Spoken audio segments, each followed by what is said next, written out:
मोहतरम नाज़रीन, अस्सलाम वालेकुम। Shahbaz Murtaza Ansari, advocate high court, Multan, Pakistan से आपसे मुखातिब हूँ। आज हम जिस टॉपिक में बात करेंगे वो है नाबालिगान की हिज़ानत, कस्टडी ऑफ माइनर्स। हमारे मुआशरे में वालिदैन की अलहदगी की सूरत में या तलाक़ की सूरत में जिन मसाइल का सामना नाबालिगान को करना पड़ता है, उनका सामना शायद वालिदैन को भी नहीं करना पड़ता। अगर बच्चे माँ के पास होते हैं तो वो बच्चे यतीमी की ज़िंदगी गुजारते हैं, अगर बच्चे बाप को मिल जाएं तो फिर वो मस्कीनी की ज़िंदगी गुजारते हैं। तो ये एक अहम मसला है हमारे मुआशरे का, और फैमिली मुकदमात में भी ये वाहद केस है जो बहुत ज़्यादा कंटेस्ट होता है। चुनांचे आज हम इसके शरई और कानूनी पहलुओं का जायज़ा लेंगे। सबसे पहले हम इस मामले में देखेंगे कि इसकी शरई हैसियत क्या है और नाबालिग पर किसका हक ज़्यादा है, माँ का हक कब है और माँ कब हक से महरूम होती है और बाप का हक इस पे कब होता है। सबसे पहले कुरान पाक की सूरत अल-बकरा आयत नंबर 233 का जायज़ा लेंगे, जिसमें वाज़ेह तौर पे करार दिया गया है और माएँ दूध पिलाएं अपने बच्चों को 2 साल तक, और बाप के ज़िम्मे है कि उसने माँ का खर्चा अदा करना है। चुनांचे 2 साल तक माँ का किसी भी नाबालिग पर एक ऐसा हक मौजूद है जिसको चैलेंज नहीं किया जा सकता। इसके अलावा अगर हम मोहम्मदन लॉ को देखते हैं तो मोहम्मदन लॉ के तहत या सुन्नी लॉ के तहत भी नाबालिग अगर मेल चाइल्ड है तो 7 साल तक माँ का उस पर हक है और 7 साल के बाद बाप उसकी हिज़ानत क्लेम कर सकता है, और अगर लड़की है तो उसकी बलूगत तक माँ का हक है और बालिग होने के बाद बाप उसका यह क्लेम कर सकता है। इस तरह मुख्तलिफ जो फ़िरके हैं अहले तशरीह में, अगर मेल चाइल्ड है, लड़का है, तो 2 साल तक माँ का हक है और उसके बाद बाप उसका क्लेम कर सकता है। मगर ये कोई फ़ाइनल चीज़ नहीं है।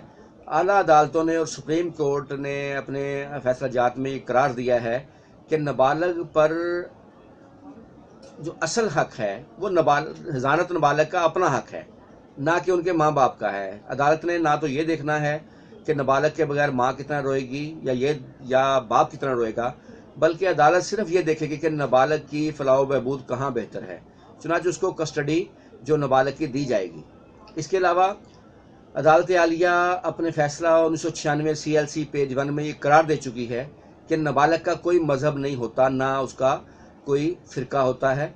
नाबालिग ना सुन्नी है, ना शिया है, ना देवबंदी है। नाबालिग एक बच्चा है जिसके फ्यूचर को अदालत ने देखना है, जिसकी फलाह बहबूद को अदालत ने देखना है।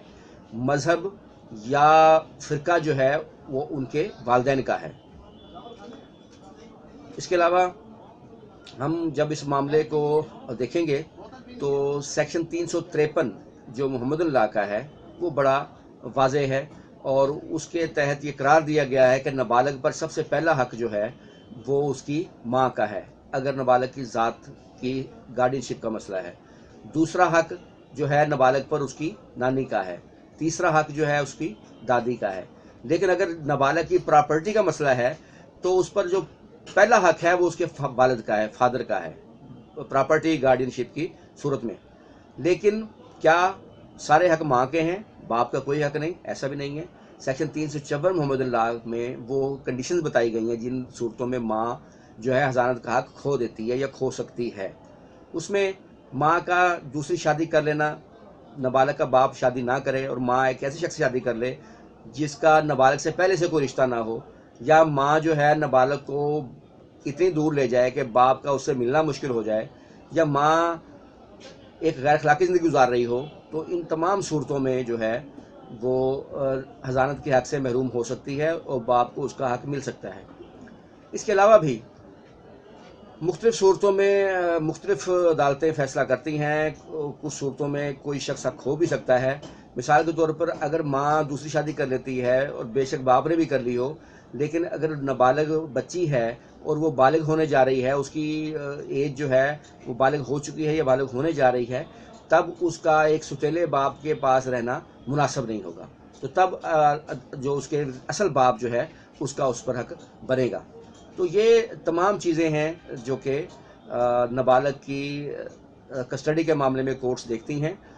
और एक और भी है कि अगर बाप नाबालग को छीन ले माँ से, तो उस सूरत में भी एक फौरी रेमेडी जो है वो दफ़ा 491 ज़ाब्ता फौजदारी के तहत शिशु को रिट भी कर सकती है नाबालग बरामद कराने के लिए, हासिल करने के लिए, और वो हैबियस पिटिशन भी ऑनरेबल हाई कोर्ट में जो है वो दायर कर सकती है, उसको ये भी जो अख्तियार मौजूद रहेगा। इसके अलावा जो हमारा गार्डियन एंड वार्ड्स एक्ट है पाकिस्तान में, जो कानून एप्लीकेबल है, उसकी दफ़ा 25 के तहत वालदा जो है वो गार्डियन कोर्ट में नाबालिगान लेने के लिए दरख्वास्त दायर कर सकती है, या वालिद भी दायर कर सकता है। दोनों हुई, जिसको नाबालिग चाहिए होगा वो उसके तहत दरख्वास्त दायर करेंगे। और मज़कूरा कानून की दफ़ा 9 ये कहती है कि दरख्वास्त उस ज़िले में दायर की जाएगी जहाँ पर नाबालिगान मौजूद होंगे। इसके अलावा दफ़ा 12 जो है, जिस शख्स ने नाबालिगान के हसूल की दरख्वास्त गुजारी है, वो दफ़ा 12 के तहत अदालत को ये इख्तियार देती है कि अदालत किसी भी नाबालिग की फौरी हवालगी तब्दील कर सकती है। वो अदालत अगर समझे कि कोई एक एमरजेंसी है किसी मामले में, और तो अदालत फौरी तौर पर बच्चा जो है मुस्तहिक शख्स को दे सकती है।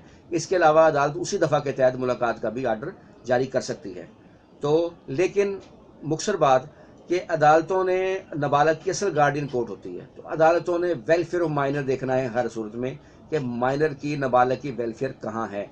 माँ को आमतौर पर इसलिए प्रेफर किया जाता है कि माँ जो है इस कायनात में, माँ की गोद से बेहतर नाबालग के लिए कोई जगह नहीं है। इसलिए माँ को माँ के हवाले से फोके नहीं दी जाती, बल्कि नाबालग के बेहतर फलाह व बहबूद के हवाले से माँ को हमेशा फोके दी जाती है। Thank you.